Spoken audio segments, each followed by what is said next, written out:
NCERT class 9 English.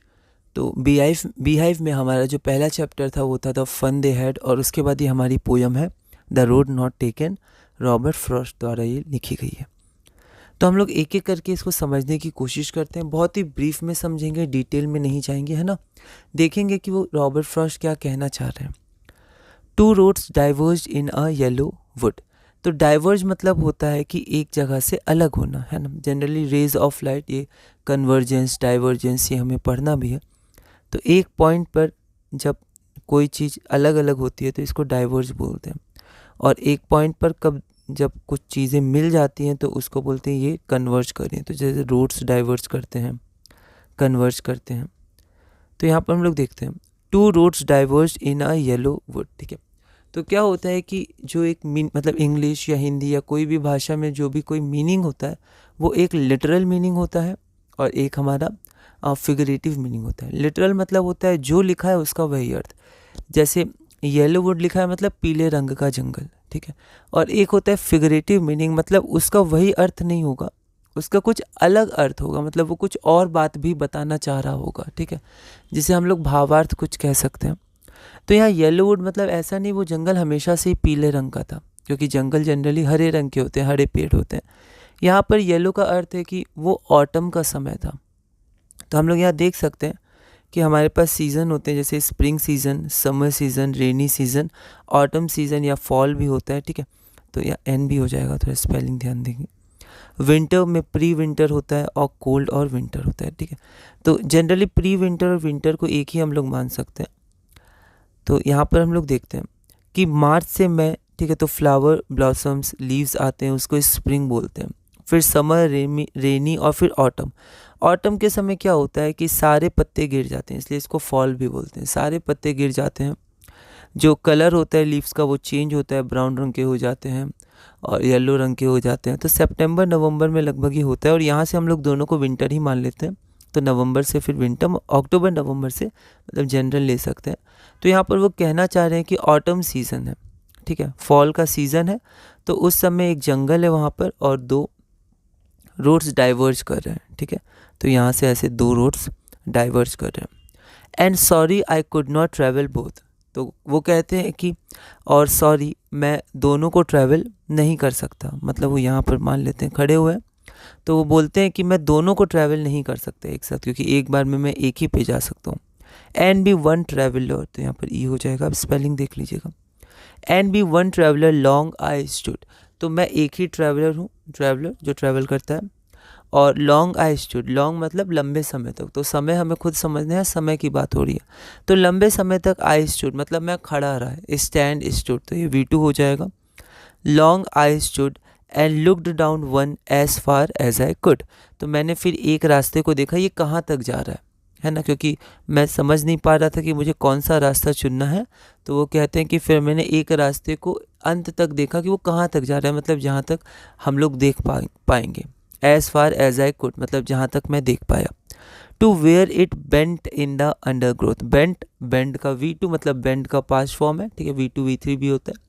तो यहाँ पर वो मुड़ गया, तो जब तक वो अंडर ग्रोथ में, मतलब अंडर ग्रोथ हम लोग बोल सकते हैं कि छोटे छोटे जो पौधे होते हैं, बुशेस होते हैं, उसमें, है ना। तो अंडर ग्रोथ हम लोग यहाँ देख भी सकते हैं। तो वुड मतलब एक तो लकड़ी होता है और एक वुड मतलब होता है एरिया और स्मॉलर देन फॉरेस्ट। तो छोटा सा जंगल को भी वुड कहते हैं। तो यहाँ पर जो था येलो वुड, तो पीले रंग की लकड़ी नहीं, वुड का एक मीनिंग और होता है छोटा सा जंगल, तो यहाँ छोटे जंगल की बात की जा रही है। और यहाँ पर हम लोग को क्या देखना है कि हाँ, English words can have more than one meaning depending on the context. तो वुड मतलब लकड़ी भी होता है और छोटा जंगल भी होता है, कॉन्टेक्स्ट जैसा हमारे पास है। लॉन्ग आई स्टूड, ठीक है, तो लॉन्ग आई स्टूड, तो देखिए लॉन्ग आपका ऑब्जेक्ट हो गया, आई सब्जेक्ट और वर्ब हो गया स्टूड, V2 फॉर्म। तो यहाँ पर जनरली जो सिंटेक्स होता है वो SVO होता है, लेकिन यहाँ पर O पहले आएगा। तो पोएम्स में, स्टोरीज़ में या कुछ जनरल में हम लोग इसको बदल भी सकते हैं, ठीक है। तो ऐसा कोई फिक्स नहीं, हमेशा इसी से मीनिंग समझ में आए। कभी कभी हम लोग इसको पोएम्स वगैरह में बदल देते हैं, पर जब हम लोग एक्चुअल ग्रामर वगैरह देखते हैं, सिंटेक्स देखते हैं, तो फिर हम लोग SVO सिंटेक्स फॉलो करते हैं जनरली, ठीक है। उसके बाद अंडरग्रोथ क्या होता है, तो अंडरग्रोथ होता है dense growth of shrubs and other plants, specially under trees in Woodland, ठीक है। तो ट्रीज के नीचे, पेड़ के नीचे जो छोटे छोटे श्रब्स, हर्ब्स, ये सब जो बुशेस होती हैं, तो उनको अंडरग्रोथ कहते हैं। तो वो कह रहे हैं मैंने एक रास्ते को अंत तक देखा जब तक वो नीचे मुड़ नहीं गया आगे जाके अंडरग्रोथ में, मतलब फिर उन्हें शायद पेड़ पौधे, छोटे छोटे पेड़ पौधे दिख गए तो वो समझ गए वो अंदर रास्ता अंदर की तरफ चला गया। Then took the other just as fair, ठीक है। तो फिर उन्होंने दूसरे रास्ते को देखा, जैसे पहले रास्ते को देखा, और फिर ऐसे ही दूसरे रास्ते को भी उन्होंने तब तक देखा जब तक वो मतलब अंडरग्रोथ में, या फिर वो बेंड नहीं हो गया, मतलब वो जहाँ तक गया, ठीक है। जस्ट एज फेयर, तो यहाँ पर फेयर का मतलब हम लोग देखते हैं। तो एक तो फेयर होता है impractical and just, sorry impartial and just, मतलब कोई भेदभाव नहीं। जैसे पहले रास्ते को देखा एंड तक, वैसे दूसरे रास्ते को देखा, क्योंकि दोनों में कोई भेदभाव नहीं था, मतलब समझ नहीं आ रहा था उन्हें किस में हमें जाना है, तो दोनों को बिल्कुल इम्पार्शियल होके जज किया कौन सा बेहतर है। जस्ट मतलब एक तो जस्ट होता है और एक जस्ट मतलब सही भी होता है, ठीक है। जैसे जस्ट डिसीजन मतलब सही डिसीजन। एक ये फेयर है और एक फेयर मतलब किराया भी होता है ना, जैसे ऑटो फेयर। तो यहाँ पर दोनों को फेयर ही बोलेंगे, तो बोलते समय सेम है तो इनको होमोफोन्स भी कहते हैं, पर अर्थ और स्पेलिंग इनके अलग अलग है। तो यहाँ पर हम लोग देखते हैं then took the other just as fair and having perhaps the better claim. Perhaps मतलब शायद, और क्लेम, बेटर क्लेम मतलब ज़्यादा अच्छा, मतलब वो उनको ज़्यादा अच्छा लग रहा था, ठीक है। जो दूसरा था वो मतलब ऐसा उनको लग रहा था उसका क्लेम ज़्यादा अच्छा है, मतलब वो ये कहना चाह रहा है वो रोड कि मैं उससे ज़्यादा अच्छा हूँ जो दूसरा रोड है, ठीक है। उसके पास बेटर क्लेम था, ठीक है। तो यहाँ पर हम लोग इसको समझ सकते हैं। क्लेम का अर्थ होता है to something is true without having any proof, मतलब ऐसा कोई प्रूफ नहीं है पर फिर भी वो क्लेम कर रहा है। जैसे हम लोग कहते हैं ना ये मेरा है, मैं क्लेम कर रहा हूँ, तो ऐसा कोई ठोस सबूत नहीं है, लेकिन फिर भी कुछ रीज़न से वो ज़्यादा बेहतर लग रहा है, ठीक है। टिपिकली विदाउट प्रोवाइडिंग एविडेंस, तो एविडेंस के बिना जब हम लोग कुछ क्लेम करते हैं फिर उसके बाद एविडेंस शो करते हैं, तो यहाँ पर सिर्फ क्लेम की अभी बात हो रही है। तो जो दूसरा रोड था उसका बेटर क्लेम था, तो कुछ रीजंस होंगे जिसके कारण उन्हें लग रहा था कि ये रोड ज़्यादा अच्छा है। परहैप्स मतलब शायद। अब वो बताते हैं कि क्या क्या था, कि because it was grassy and wanted wear, मतलब वो ग्रासी था, और वियर मतलब अभी तक वो वियर एंड टियर, एक तो वियर मतलब पहनना होता है, एक वियर टियर मतलब किसी चीज़ को ज़्यादा यूज़ जब हम लोग करते हैं तो वो थोड़ा रफ सा हो जाता है, पुराना सा हो जाता है, तो हम बोलते हैं ये वियर हो गया, ठीक है। तो वो जो दूसरा रोड था ये, तो वो ग्रासी था, तो उसमें ज़्यादा घास उगी हुई थी, और वहाँ पर क्या था कि कोई मतलब ऐसा कह सकते हैं कि वो वियर नहीं था जब लोग चलते हैं उसमें, ठीक है, या हवा बहती है या पानी बहता है या फिर लोग चलते रहते हैं, तो समय के साथ क्या होता है घासें वगैरह हट जाती हैं, धूल मिट्टियाँ जम जाती हैं, लेकिन इसमें ऐसा नहीं होता। As compare to this road ये अभी भी ग्रासी था और अभी इसको वियर ये नहीं किया गया था, ठीक है, अभी साफ था as compare to this. Though as for that the passing there had warned them really about the same। तो फिर वो कहते हैं कि पासिंग देयर मतलब जो लोग थे, ठीक है, वो लगभग दोनों में सेम ही थे, ठीक है। इसको आप थोड़ा समझिएगा। Though as for that the passing there had warned them really about the same। तो दोनों जो थे, दोनों रोड में लोग लगभग सेम ही गए थे, ठीक है। पासिंग देयर मतलब जो पीपल थे वो दोनों रोड में सेम ही गए थे लगभग, लेकिन फिर भी ये ज़्यादा ग्रासी लग रहा था एज़ कम्पेयर टू दिस, मतलब ज़्यादा ग्रास था इसमें, ठीक है, जबकि दोनों रोड से लगभग सेम लोग गए थे, है ना। तो वो ये सोच रहे हैं कि इन दोनों रोड से तो सेम ही लोग गए, लेकिन फिर भी इसको ज़्यादा वियर की ज़रूरत है, ये अभी भी ग्रासी है। Though as for the passing there had worn them, wear का V2 worn them really about the same, and both that morning equally lay in leaves no step had trodden black। तो वो एक morning की बात कर रहे हैं, सुबह में कोई वहाँ पर है नहीं, वो अकेले हैं।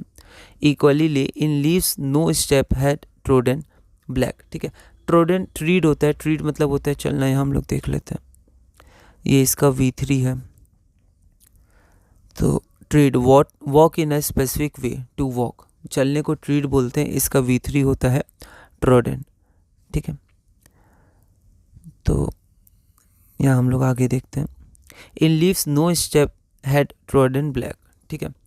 तो जो लीव्स थे उन पे कोई चला नहीं था। तो जैसे हम लीव्स पे चलते हैं तो वो ब्लैक से हो जाते हैं, मतलब वो जो पिच से जाते हैं, है ना, तो ब्लैक हो जाते हैं वो। तो अभी तक कोई चला नहीं था, मतलब दोनों सुबह की बात है, लीव्स गिरे हुए हैं और अभी कोई उन पे चला नहीं है, ठीक है। इसलिए लीव्स अभी भी मतलब हम लोग कह सकते हैं कि अभी सिकड़े से हुए हैं, कोई उन पे चला नहीं है पैर रख के, तो वो बिखरे से नहीं है, ठीक है। Oh I kept the first for another day. अब यहाँ देखिए, यहाँ पर हम लोग कह सकते हैं जब उन्होंने बोला था then took the other just as fair, तो उन्होंने दूसरे को भी पूरी तरह देखा कहाँ तक जाता है, नहीं जाता है, और उसी पे वो चलना भी शुरू कर दिए। क्योंकि अब वो यहाँ कह रहे हैं oh I kept the first for the another day, तो मैं दूसरे पे कभी और चलना चाहता था, मतलब वो इस पे चलना शुरू कर दिए जो थोड़ा ग्रासी था और जो वियर जिसमें चाहिए थी, ठीक है। तो वो इस पे चलना वो शुरू कर दिए, इस रास्ता को वो चुन चुके हैं, ठीक है, और यहाँ चल रहे हैं। और अब हम लोग ऐसे भी इसको समझ सकते हैं, वो चल रहे हैं और वो देख रहे हैं कि ये तो और ग्रासी है और इसको वियर चाहिए, लेकिन फिर वो बोलते हैं यहाँ पर तो कई लोग पहले से भी चल चुके हैं, है ना, लेकिन फिर भी ये grassy as compare to this, okay. Oh I kept for the another day, फिर वो जब चल रहे हैं इस रास्ते पे तो उनको दूसरे रास्ते की याद आती है, दूसरा रास्ता ध्यान आता है। तो वो बोलते हैं कि मैंने सोचा था मैं उस पर कभी दोबारा चलूँगा, मतलब मान लेते हैं वो बहुत आगे चल के यहाँ तक पहुँचे, फिर ये सोचे होंगे कि अभी तो मैं थोड़े ही आगे चला हूँ, मैं फिर पीछे आऊँगा और इस रास्ते को भी एक बार ट्राई करूँगा, ये रास्ता को। लेकिन वो बोलते हैं कि oh I kept for the another day yet knowing that how way leads on to way, तो उनको पहले से पता था, चलने से पहले पता था कि मैं एक रास्ते पे जा रहा हूँ, तो फिर कोई रास्ता अचानक मिलेगा, हो सकता है मुझे वहाँ चलना पड़े, कोई ऐसा रीज़न है, फिर आगे चल के कोई और रास्ता मिलेगा, वहाँ चलना पड़े, फिर आगे चल के कोई और रास्ता मिलेगा, तो हो सकता है मैं यहाँ कहीं वापस ना आऊँ, ठीक है। उनको पता था कि वे लीड्स ऑन टू वे, एक रास्ते से दूसरे रास्ता मिलता जाएगा। आगे बढ़ते हैं।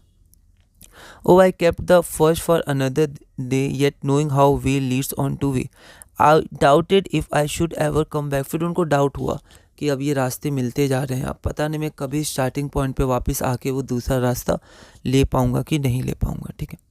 आई shall be telling this with a sigh, sigh मतलब रिलीफ, है ना, बहुत समय बाद, बहुत काम करने के बाद जब हम लोग साई करते हैं, मतलब एक लंबी गहरी सांस छोड़ते हैं, या फिर अपने पिछले जीवन को याद करके जब एक लंबी गहरी सांस छोड़ते हैं, या जब कोई प्रोजेक्ट कंप्लीट हो जाता है, कुछ चीज़ हम लोग कर लेते हैं जो थोड़ा हार्ड होता है, तो उसके बाद एक राहत की सांस जब हम लोग लेते हैं या छोड़ते हैं, उसे बोलते हैं साई। तो वो कहते हैं कि मैं कहूँगा, I shall be telling this with a sigh, तो मैं ये कहूँगा सांस लेते हुए, ठीक है। तो कभी कभी वो अच्छी बातों के लिए होती है, कभी कभी कुछ ख़राब एक्सपीरियंस के लिए भी जब हम लोग सोच के सांस लेते हैं, ठीक है। तो हो सकता है वो पूरी तरह राहत की ना हो, पर फिर भी सांस लेना कुछ चीज़ों को याद करके या कुछ कंप्लीशन के बाद, उसको हम लोग साई कह सकते हैं। तो यहाँ पर हम लोग साई को एक बार देख लेते हैं ना, ये सब कुछ वर्ड्स हैं, ये सब आप सर्च कर सकते हैं, अलग अलग कॉन्टेक्स्ट में इंग्लिश के अलग अलग वर्ड्स होते हैं। तो to let out breath and show that you are tired, तो थके हुए हैं, कोई हम लोग प्रोजेक्ट या कुछ कंप्लीट करके आए। सैड, सैड मतलब दुखी हैं। डिसअपॉइंटेड तो जनरली यहाँ पर निगेटिव में ही है, तो डिसअपॉइंटेड, सैड या फिर थके हुए हैं, तो उससे जब हम लोग एक सांस लेते हैं, ठीक है, तो उसको हम लोग साई कहते हैं। तो हो सकता है हमेशा राहत की सांस ना हो, तो एक सांस लेना जनरली जब हम लोग डिसअपॉइंटेड है। तो यहाँ पर हम लोग देखते हैं कि I shall be telling this with a sigh somewhere ages and ages हैं। एजेस एंड एजेस मतलब बहुत समय के बाद, क्योंकि जब वो एक रास्ता चुन लिए, अब फिर वो रास्ता दूसरा रास्ता, कभी कुछ चीज़ें आ गई, कभी कुछ वो और सोचे होंगे, अचानक कुछ हो गया तो उनको कोई दूसरा रास्ता लेना पड़ा, फिर कोई दूसरा रास्ता लेना पड़ा। तो ऐसे ही एजेस एंड एजेस हैं, समय, बहुत समय के बाद वो ये कहेंगे फिर से कि two roads diverged in a wood, तो दो रोड जो हैं वो डाइवर्ज हुए थे। And I took the one less travelled by, और मैंने वो रास्ता चुना जो कम ट्रैवल हुआ था, ठीक है, क्योंकि उसमें थोड़ा घास थी और कोई उसको वियर नहीं किया था अभी तक, ठीक है, जबकि लगभग सेम लोग जाते थे, पर उस रास्ते को अभी ज़्यादा लोग वियर नहीं किए थे, ठीक है। I took the one less travelled by, मैंने वो रास्ता चुना जिस पे कम लोग चले थे एज़ कम्पेयर टू दूसरा रास्ता। And that has made all the difference, और उसने सारा डिफरेंस कर दिया। अब यहाँ पर जो डिफरेंस है वो अच्छा भी हो सकता है, बुरे के रूप में भी हो सकता है, ठीक है। तो जो भी डिफरेंस हुआ आगे चल के, वो उसी रास्ते को लेने के कारण हुआ, ठीक है। तो मैंने थोड़ा समझाने की कोशिश की है, कुछ कुछ चीज़ें आप और भी समझ के कनेक्ट कर सकते हैं, है ना। जैसे दो as for that passing there had वॉन्ट रियली अबाउट द सेम, फिर I took the one less travelled by, no step है ट्रोडन ब्लैक, ये सब को आप और अच्छे से देख सकते हैं, पढ़ सकते हैं। तो यहाँ पर अब क्या होता है कि जब भी पोएट्स या कोई भी स्टोरी राइटर जब कोई कहानी लिखते हैं तो कई बार वो क्या होता है कि किसी एक एग्जाम्पल से कुछ और समझाना चाहते हैं, है ना। तो लिटरल मीनिंग की जगह वो लोग फिगरेटिव मीनिंग का बहुत यूज़ करते हैं। तो जैसे यहाँ पर एक जंगल था, वहाँ पर दो रोड्स थे, हमें एक रास्ते पे चलना था, एक रास्ते पे चले, आगे चल के बहुत रास्ते मिले तो हम लोग पीछे वापस लौट के नहीं आ पाए और हम समझ नहीं पाए कि अगर मैं दूसरे रास्ते पे चला होता तो क्या होता। तो ये तो लिटरल मीनिंग एक तरह से हो गया, पर यहाँ पर फिगरेटिव मीनिंग आपके लाइफ से कनेक्ट करना चाह रहे हैं वो। तो वो कह रहे हैं कि हमारे जीवन में ऐसे कई सारे समय आते हैं, कई सारा समय आता है जिसमें हमें दो चॉइसेस लेनी पड़ती है, या तो हाँ बोलना है या ना बोलना है, या फिर एक चीज़ सेलेक्ट करनी है, दूसरी चीज़ सेलेक्ट करनी है, एक्सेप्ट करना है, रिजेक्ट करना है, ठीक है, और ये चुनना है या ये चुनना है।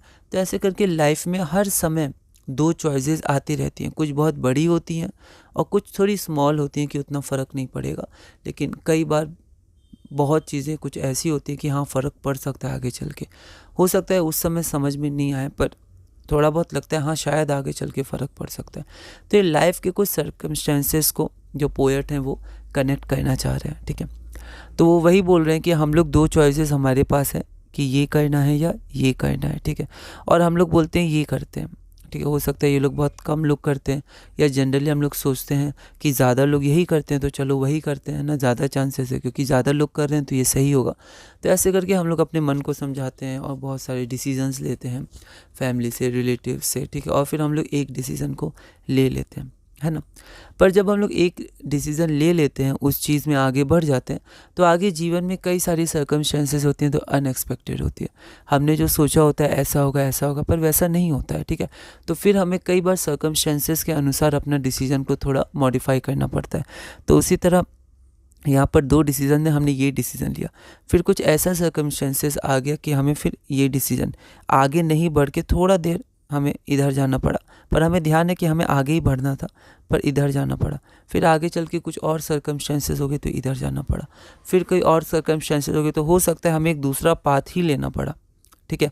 और हो सकता है हम लोग कभी इसी रास्ते में वापस नहीं आ पाएंगे तो इस रास्ते पे आने तो और मुश्किल है, ठीक है।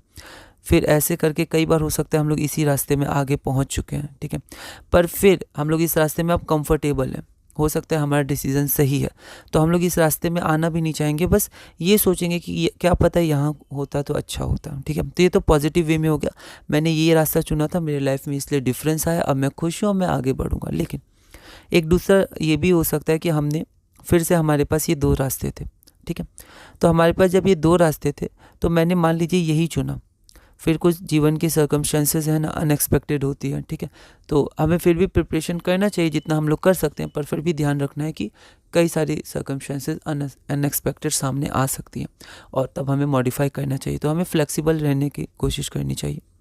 फिर हम लोग यहाँ गए, ठीक है, अब होता है कि अब हम लोग वापस इस रास्ते में ना आके इधर चले गए और फिर अब अच्छा नहीं हुआ सब, है ना, जो हम करना चाहते थे थोड़ा सही नहीं हुआ, ठीक है, निगेटिव में ज़्यादा होने लगा, ठीक है।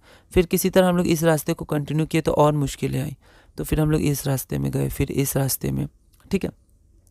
तो क्या हुआ कि अब हम लोग सोच रहे थे कि अरे ये बहुत पहले का समय, जब हम लोग याद करें कि अरे ये रास्ता चुना था, मैंने गलती कर दी, यहाँ नहीं आना चाहिए था, चलो वापस चलते हैं और वापस इस रास्ते में चलते हैं। पर ना समय रहता है, ना वैसे सर्कमस्टेंसेस रहते हैं, हो सकता है वैसा सपोर्ट भी ना रहे जैसे इस समय था बहुत पहले, ठीक है, कुछ रीजंस की वजह से सपोर्ट भी नहीं है, अब समय भी नहीं है और अभी कुछ नहीं है, तो फिर हम लोग चाह के भी इस रास्ते पे वापस नहीं आ सकते, ठीक है। तो यहाँ पर हमारा जो डिफरेंस है वो निगेटिव सा हो गया।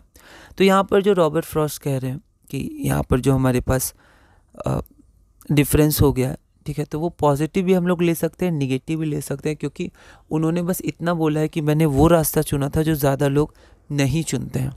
अब हमेशा वही रास्ता सही होता है ऐसा भी कोई रूल नहीं है, और हमेशा वो रास्ता गलत ही होता है ऐसा भी कोई रूल नहीं है, ठीक है। तो यहाँ पर ये अलग अलग इंडिविजुअल के लिए अलग अलग हो सकता है ना। तो यहाँ पर ये हम लोग फिगरेटिव मीनिंग ले सकते हैं। तो बेसिकली यही है जो मीनिंग है, बाकी आप लोग और इसको समझ सकते हैं लिटरल वे में। अलग अलग इंटरप्रिटेशंस हो सकती हैं, क्योंकि यहाँ पर कुछ भी एकदम परफेक्टली नहीं बोला गया है कि यही है। कई सारे जो पोएट्स होते हैं, पोएटेस होती हैं, वो लोग कई बार जो चीज़ें होती हैं, जो पोएम्स वो लिखते हैं, तो उसमें कई सारे ऑप्शंस छोड़ देते हैं, क्योंकि कई तरह से इंटरप्रेट किया जाता है एक ही चीज़ को अपने सर्कमस्टेंसेस और अपनी लाइफ, अपने एक्सपीरियंसेस के अनुसार, ठीक है। तो ये हमारा पोएम हुआ। तो इसमें हमने ब्रीफ में देखा कि क्या हमारा पोएम था। इसमें हम लोग एक बार देख सकते हैं कुछ वर्ड मीनिंग्स। डाइवर्ज, तो separate from one another and go in a different directions. Diverge, opposite इसका कन्वर्ज होता है कि एक पॉइंट पर आके मिल जाना, तो इस पॉइंट से डाइवर्ज हो गए, यहाँ से दो रोड्स डाइवर्ज हो गए। वुड मतलब लकड़ी भी होता है, और area of land smaller than forest that is covered with growing trees. English words can have more than one meaning depending on context. ये बहुत इंपॉर्टेंट होता है, इसलिए कई बार हम लोग को लगता है बहुत सारी मीनिंग्स हैं, तो फिर हम लोग पढ़ नहीं पाते हैं आगे, फिर बहुत अजीब लगता है। पर हमें उस समय हिम्मत रखनी है, कोई नहीं, कॉन्टेक्स्ट याद रखेंगे, ठीक है, जनरल मीनिंग भी ध्यान रखेंगे, थोड़ा रीडिंग करेंगे, प्रैक्टिस करेंगे, तो आगे हम लोग बिल्कुल बढ़ सकते हैं। ये कुछ सीज़न और मंथ्स मैंने लिख दिए थे। फिर उसके बाद ट्रैवल से ट्रैवलर। ट्रैवल आपका नाउन होता है, और ट्रैवल आपका वर्ब होता है, ट्रैवलर नाउन होता है। कई बार ईआर लगा के हमारा नाउन बन जाता है वर्ब से, पर ये कोई रूल नहीं है। एग्जाम्पल के लिए देखते हैं, प्ले हमारा वर्ब है पर प्लेयर ईआर लगाए तो नाउन हो गया। सिंग हमारा वर्ब है लेकिन सिंगर ईआर लगाए तो हमारा नाउन हो गया। डांस हमारा वर्ब है, ईआर लगाए डांसर तो हमारा नाउन हो गया, ठीक है। पर ऐसा कोई रूल नहीं है, पर जनरली ऐसा होता है। लॉन्ग आई स्टूड, तो वैसे सिंटेक्स होता है इंग्लिश में SVO, सब्जेक्ट वर्ब ऑब्जेक्ट, पर कई बार कुछ बातें कहने के लिए, या फिर पोएम्स में, जनरली स्टोरीज़ में कोई पर्टिकुलर जगह, ठीक है, कुछ इम्प्रेशन के लिए, या फिर कुछ बातें को एम्फेसाइज करने के लिए, अलग अलग रीजंस के लिए हम लोग थोड़ा सिंटेक्स चेंज भी कर सकते हैं। तो लॉन्ग आई स्टूड, मैं लंबे समय तक खड़ा रहा, ठीक है। तो OSV आ गया, पर SVO सिंटेक्स होता है, तो in poems SOV can change its order, तो हम लोग ऑर्डर चेंज कर सकते हैं, पर हमें पता रहता है कि ऑर्डर है क्या। अगला बेंड, बेंट और बेंट, ये वर्ब फॉर्म से वर्ब फॉर्म बहुत इंपॉर्टेंट है। बेंड मतलब झुकना। अंडर ग्रोथ होता है dense growth of shrubs and other plants specially under trees in Woodland. Fair मतलब होता है इम्पार्शियल एंड जस्ट। फेयर मतलब किराया भी होते हैं। होमोफोन्स हैं, होमोफोन्स मतलब जिसका उच्चारण प्रोनाउंसिएशन सेम होता है पर अर्थ अलग अलग होता है। परहैप्स मतलब नॉट श्योर, अनसर्टेनिटी, शायद। क्लेम मतलब कि हम लोग क्लेम कर रहे हैं ये हमारा है या ये अच्छा है, पर ऐसा कोई हमारे पास ठोस रीज़न नहीं है। कुछ जनरल रीज़न के कारण हम लोग बोल देते हैं कि ये पूरी तरह से अच्छा है, ठीक है, तो उसको क्लेम करना बोलते हैं। टू समथिंग इज़ ट्रू, या टू हटा सकते हैं। Something is true without having, इसको भी हटा सकते हैं, हैविंग प्रूफ, है ना, जैसे लिख सकते हैं समथिंग ट्रू, वो सच है, विदाउट हैविंग प्रॉपर प्रूफ। लेकिन जैसे ये अच्छा है, तो ये अच्छा है, कुछ प्रूफ नहीं है, पर दो तीन चीज़ें देख के जनरल हम लोग बोल देंगे ये पूरी तरह अच्छा है, तो इसको क्लेम करना बोलते हैं। टिपिकली ज़्यादातर विदाउट प्रोवाइडिंग एनी एविडेंस, या दावा करना, ठीक है। वियर मतलब एक तो पहनना होता है, एक होता है डैमेज करना, इरोड करना, डिस्ट्रॉय बाय फ्रिक्शन और यूज़ करके जो वो घिस जाता है, उसको हम लोग वियर मतलब कहते हैं, वियर हो गया। वांटेड वियर मतलब हैड नॉट बीन यूज, तो वो जो रोड था वो रोड नहीं, मतलब उतना लोग चले थे, हम लोग कह सकते हैं, ठीक है, ग्रासी था, हमने देखा था। उसके बाद वियर का वर्ब फॉर्म्स होता है वियर, वोर और वॉर। रियली मतलब होता है एक्चुअली या सचमुच। एक रियली मतलब बहुत भी होता है, एक रियली मतलब सरप्राइज हो जाए, हम बोलते हैं रियली मतलब क्या सच में, है ना, कुछ बातों के लिए बोल सकते हैं। दो मतलब होता है डिस्पाइट द फैक्ट दैट, मतलब किसी बात के बावजूद। जैसे हम लोग यहाँ देखते हैं, यहाँ पर पोएट कहते हैं, हम लोग यहाँ देखते हैं, दो कहाँ पर है, यहाँ पर है। Because it was grassy and wanted wear, तो देन टुक द अदर, तो उन्होंने उसको देखा, जैसे पहले वाले को देखा था, और फिर वहाँ चलना शुरू कर दिया, ठीक है। And having perhaps the better claim because it wants grassy and wanted wear, ठीक है, तो वो ग्रासी और वियर लग रहा था। Though as for the passing there had worn them really about the same, लेकिन वो लग कैसा रहा था, ग्रासी और वॉन्टेड वियर है, ठीक है, लेकिन फिर भी पासिंग देयर, जो लोग वहाँ से गुजरे थे उन्होंने लगभग उसको सेम ही किया था, मतलब बहुत ज़्यादा फर्क नहीं था, लगभग सेम ही थे दोनों रोड। तो ऐसे करके हम लोग इसको समझ सकते हैं, है ना। फिर बाद में वो बोलते हैं लेस ट्रैवल्ड बाय, वो लेस ट्रैवल किया हुआ था, तो हम लोग इसको थोड़ा देख लेंगे। है ना, आप देख लीजिएगा इसको। तो यहाँ पर हम लोग देखते हैं despite the fact that although, किसी बात के बावजूद, या हाउएवर भी इसको कह सकते हैं अगर ये एडवर्ब हो तो, कंजंक्शन में बावजूद, एडवर्ब में हाउएवर, ठीक है।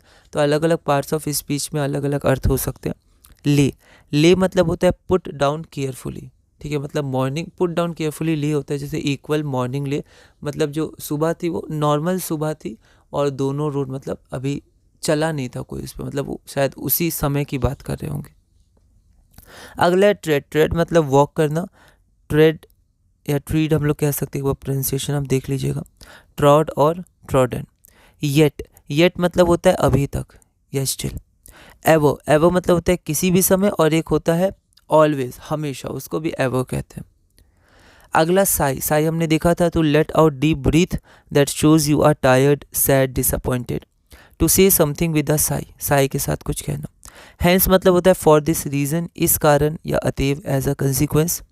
फ्रेजेस मतलब होता है group of words that are use together apart, definite meaning use in a context, इसको फ्रेज बोलते हैं। तो इसी के साथ हमने ब्रीफ में इसको देखा, एक बार आप इसको और देख सकते हैं, स्टडी कर सकते हैं लैंग्वेज को, अलग अलग इंटरप्रिटेशंस हो सकते हैं इसके, ठीक है। अब हम लोग अगली वीडियो में क्वेश्चंस एंड आंसर्स करेंगे, एक बार इसको ब्रीफ में कंप्लीट करेंगे और ये अपनी पोयम हम लोग क्या करेंगे, पूरी करेंगे। तो इस वीडियो में हमने क्लास 9th का जो पहला चैप्टर था द फन दे हैड, उसके बाद द रोड नॉट टेकन, उसको हमने ब्रीफ में समझा। अगली वीडियो में हम लोग क्वेश्चन आंसर्स देखेंगे और धीरे धीरे अपनी क्लास 9 NCERT इंग्लिश बीहाइव में आगे बढ़ेंगे।